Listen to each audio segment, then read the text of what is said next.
We know breaking new ground within the slasher genre is rather tricky, especially when you have Jason Voorhees as the conclusive dominator in the domain. But despite Voorhees' iconic status, we'd still like to address gore aficionados, especially those who are always game for a new slasher flick. Please, please, please do give Chris Nash's feature debut, In a Violent Nature, a definite look if you still have not. One of the best horror outings in years, this fright flick here is gory, endlessly creative, and extraordinarily unsettling, with the high point being that it is from the perspective of the killer, who delivers some of the gnarliest kills one has ever witnessed before. In today's video, we will not only explore the movie and its ending, but also discuss the slasher killer and the exciting future of the film. It will be a rather interesting character analysis, so we suggest you stay tuned until the end. Are you ready? Let's dive right into the video then. But before we get into our explanation, we do have one very small request. If you enjoy our content, then please support us by subscribing to our channel. This is a small click for you, but for us, it means a lot. Thank you. Now, let's begin.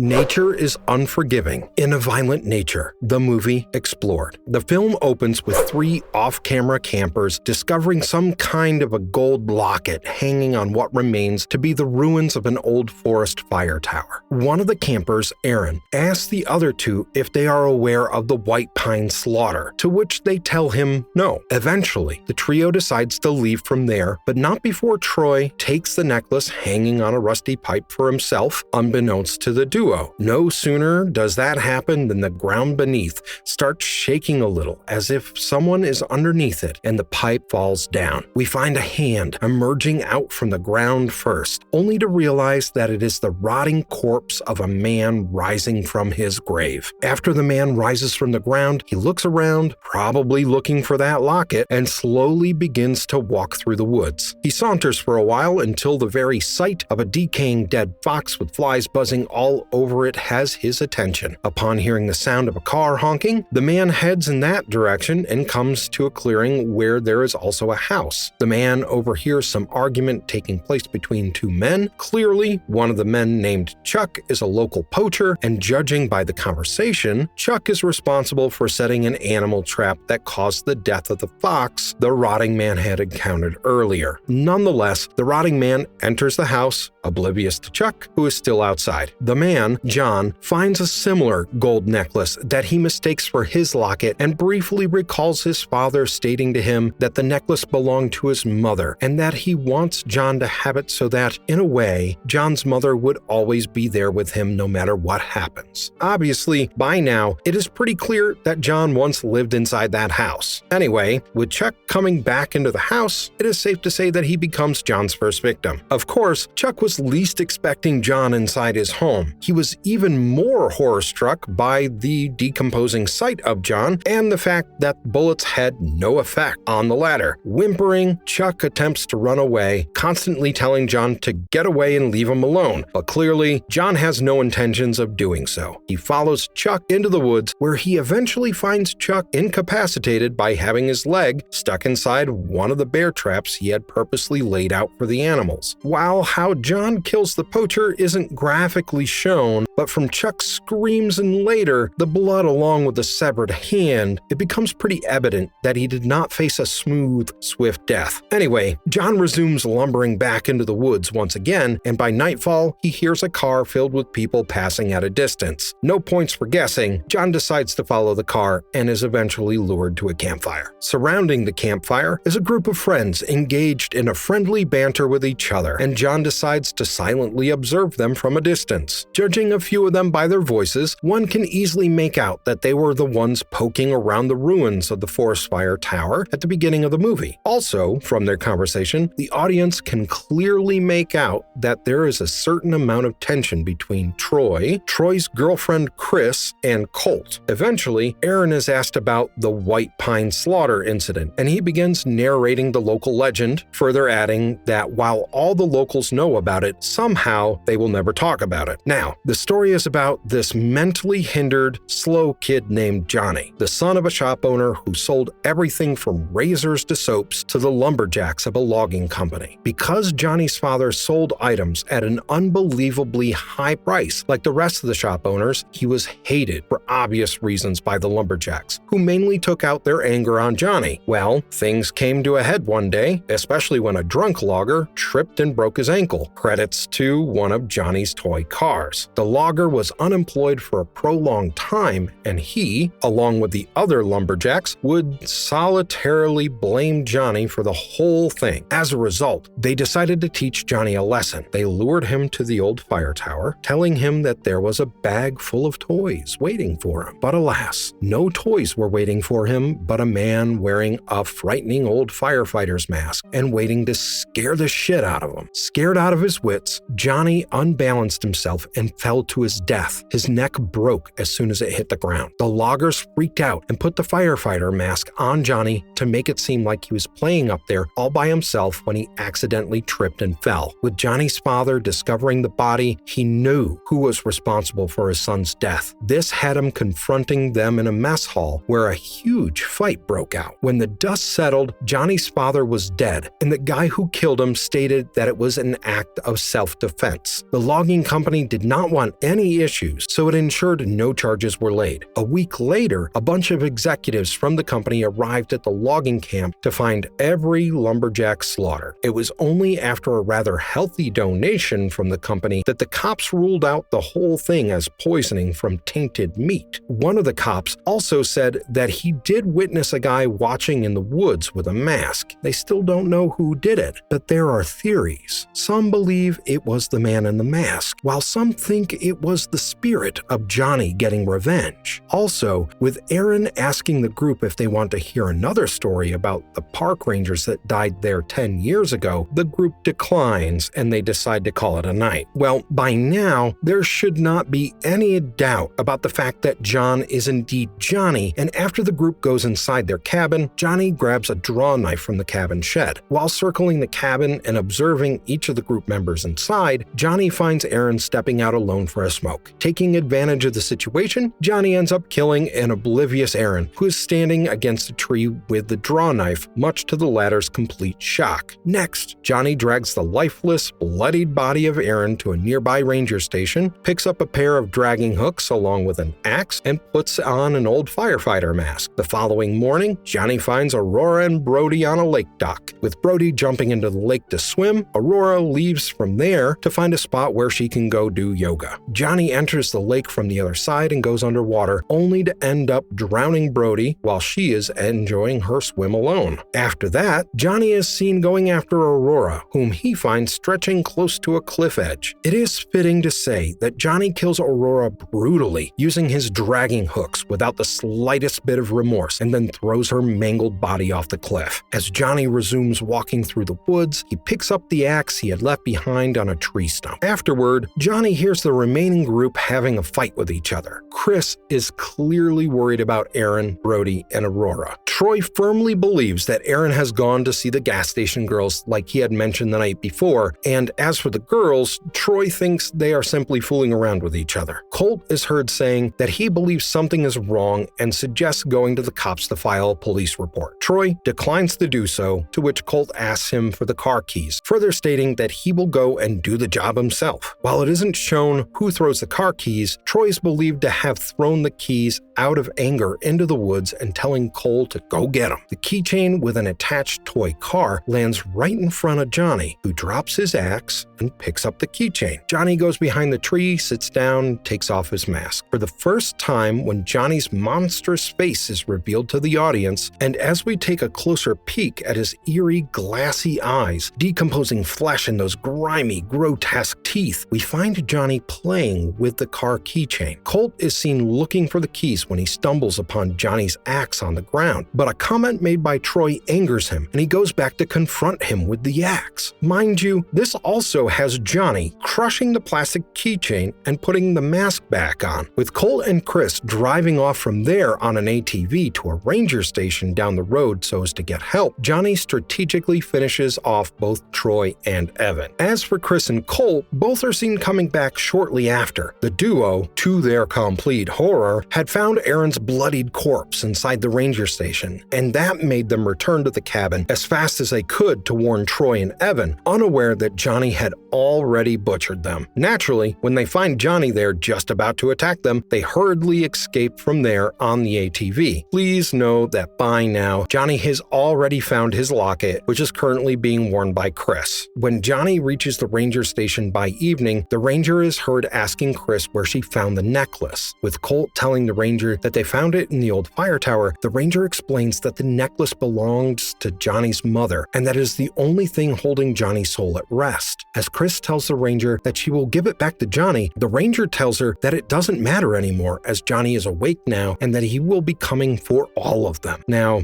this is precisely when the audience finds Johnny approaching the trio and attempting to attack them, but the ranger stops him briefly. The ranger asks Johnny if he remembers him because he clearly remembers Johnny and what he did 10 years ago. Okay, before we continue with the storyline, let's take a quick pause and try remembering how Aaron had briefly mentioned to the group the night before about another slaughter story that included the park rangers dying there 10 years ago, and the group had refused to hear it and called it a night instead. Well, it is pretty evident that the ranger was there when the massacre took place, especially with him stating that he had put Johnny in the ground before, and if needed, he would do it again. Well, with Johnny charging at the trio, the ranger shoots at him with his shotgun, which has Johnny dropping to the ground. Next, the ranger asks Colt to go to the shed and get him some chains from there. The plan is to tie Johnny up with the chains and take him to the old fire tower, which is the only ground that will hold him. After Colt comes back with the chains, the ranger tells him to tie Johnny's feet first and then the hands. Colt gets cold feet, and as a result, Johnny takes advantage of the situation, subduing the ranger. While Chris and Colt are seen running away from there, Johnny ends up breaking the spine of the ranger and paralyzing him. After this, Johnny uses the dragging hooks to take the ranger inside the shed and dismembers his right arm first, followed by his head with a log splitter, ultimately giving the powerless ranger one of the bloodiest and, may we add, sadistic on-screen deaths ever. After this, Johnny continues walking through the woods again in search of Colt and Chris. Colt, whose plan is to distract Johnny in order to trap him, calls out Johnny's name aloud and tells him to come and get him and Chris. Colt asks Chris to go to the fire tower and set up the trap. Believing that he has Johnny's attention diverted, Colt creeps up from behind only to get killed by Johnny, who swings his axe and lands it right on Colt's face. Johnny bashes Colt's face repetitively with the axe, after which Colt's body hits the ground, much to the shock of Chris. It is when Chris witnesses Johnny still striking Colt's lifeless body and hacking it to a state beyond recognition despite having killed him that she realizes the kind of unrelenting force that she is actually up against. This has Chris taking off Johnny's locket and leaving it hanging on a gas canister, after which she runs away from there as fast as she can. While running helter-skelter through the darkened woods, Chris inadvertently ends up hurting her leg, but she manages to limp her way to a dirt road, ultimately leading her to the main road. Upon finding a pickup truck approaching, Chris flags it down. The helpful woman driving offers to drive Chris to a nearby hospital. Furthermore, when she asks Chris what happened to her, Chris tells her that she fell and that it was an animal that attacked her. The woman also assures Chris that she is going to be all right and further narrates to her a story about her brother having survived a bear attack in the same woods 30 years ago. After driving for a while, the woman notices that Chris isn't responding to her and that her bleeding has become worse. Realizing that the woman is stopping the car, an absolutely petrified Chris tells her not to stop, but the former is hell-bent on trying to do something so as to slow down the bleeding. As the woman puts a tourniquet around Chris's injured leg, Chris keeps gazing into the woods as if she is sure that something will spring right out of the woods. The following sequence has a couple of forest shots, all taken from different angles amidst a background that has birds chirping and animals howling. The last scene is a slow close-up of the gas canister that Chris had left behind, and Johnny's locket isn't hanging on it anymore.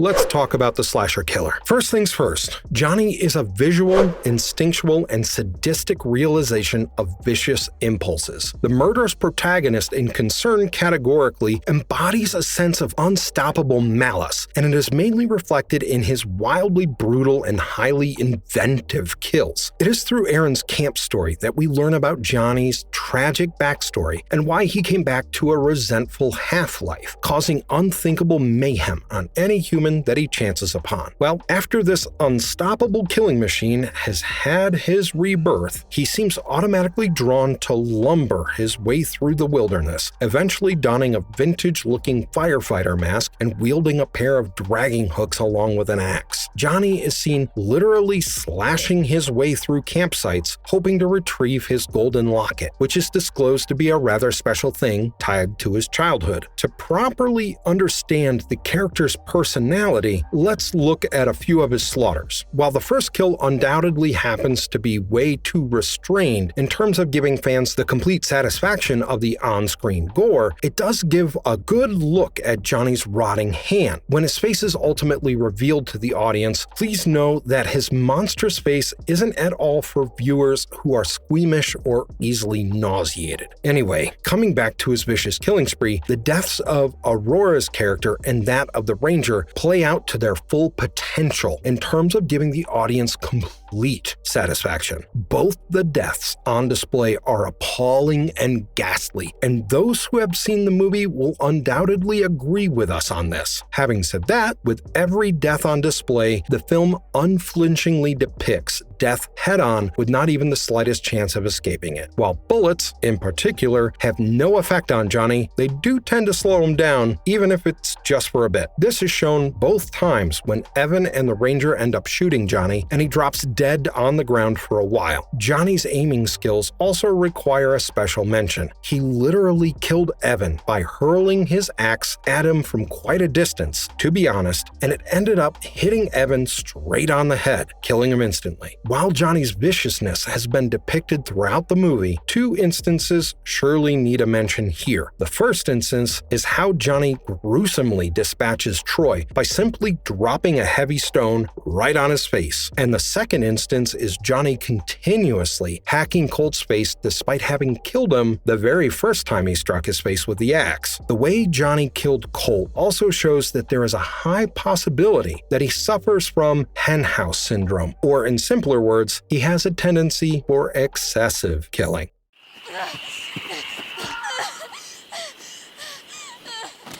Ending explained. Chris Nash's In a Violent Nature not only leaves us with the flick's final girl, but it also pretty much leaves the undead masked killer's fate ambiguous to an extent. While Chris is seen leaving behind the locket hanging on a gas canister and running away from there, the movie does end with an implication that Johnny has reclaimed his locket. But having said that, there hasn't been any indication of what might have happened to him afterward. No one knows if Johnny is still sauntering in the woods, or if the locket has finally put his spirit at rest. So, while there is a chance that Johnny has returned to his buried place with the locket, one should not disregard the fact that the inability to put him down properly, as planned, does point one in the direction that he is still out there simply waiting to pounce on the next human who dares to cross his path. Now, as far as Chris is concerned, her survival suggests that Johnny, in all possibility, just wanted his locket back, and once he has claimed it, he is done with the carnage. So, basically, the decision to let Chris live and not go after her implies that Johnny is at peace, given that he has his locket with him and that he is more than willing to return to his grave. But hey, this is just a theory, and if you have more theories to share with us, don't hesitate. We would love to have you pour all your thoughts in. Future of the film. To be honest, the ending does leave room open for a sequel and even a prequel for that matter, and fans of the flick cannot deny this. The movie clearly states that Johnny woke up from his grave not once, but twice before the events of this film took place. While Aaron mentioned the White Pine Slaughter, the Ranger also mentioned some Park Ranger massacre and how the Ranger's father had defeated Johnny back then and discovered how Johnny could be stopped. A prequel prequel can actually have its focus on the aforementioned events and, at the same time, feature a proper backstory of Johnny. A sequel, on the other hand, can lead more hapless campers right into Johnny's den. Either way, it works just fine. Marvelous verdict. If you ask us, it is the complete lack of any original scoring that sets the tension and makes it so moody and filled with that impending sense of doom. Well, that is all for today, and with this, we finally come to the end of this thrilling ride. So, have you watched In a Violent Nature yet? We hope when you do watch it, let us know your thoughts about the film in the comments section down below. To those who have seen it, how would you like to rate the bloodshed on display? Is it close to a 10 or what? Well, share everything with us in the comments. Now, if you enjoyed this video, you know what to do. Please do leave a thumbs up and stay tuned with us as we promise to come back with more exciting content. Till then, goodbye, thanks for watching. Have a nice one.